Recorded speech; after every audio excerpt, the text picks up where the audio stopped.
Treating people with compassion and respect unconditionally is something that seems rare when it comes to homeless people who often feel invisible. And I think it's important to remember that in this life, we all really want the same thing, to be cared about, to feel worth something.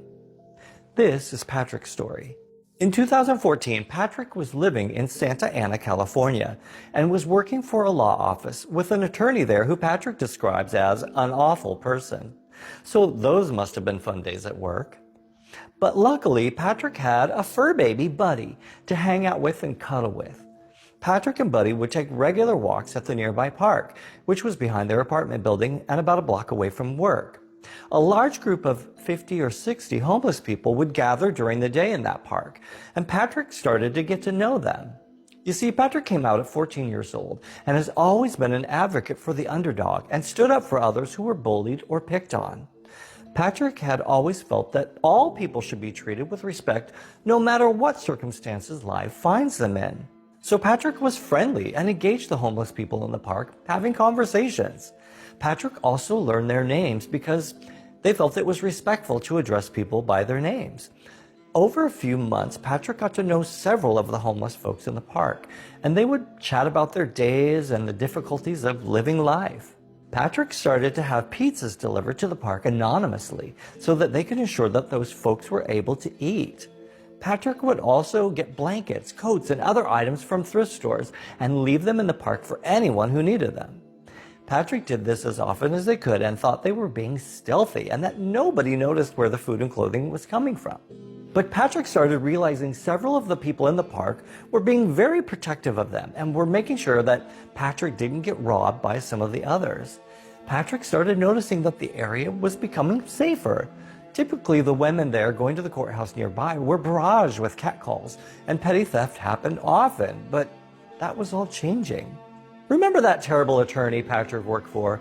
Well, the Bar Association shut her office down, and Patrick lost their job in the spring of 2016.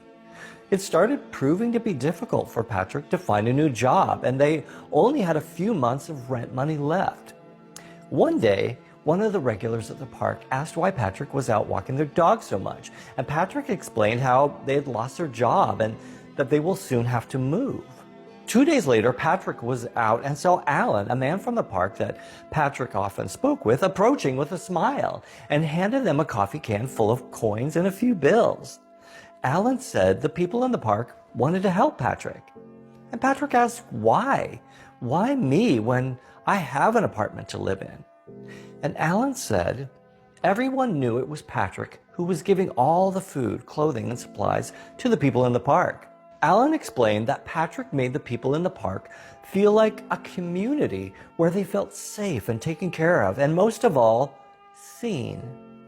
While most people just walked by and pretended they didn't exist, Patrick made them feel like they mattered and treated them like human beings. It turns out Patrick had created a ripple effect.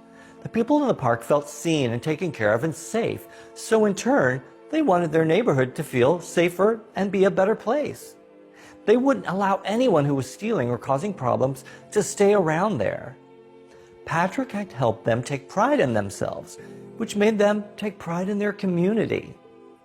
Patrick's heart was so full knowing the impact he made on the people in the park, helping them and acknowledging their humanity.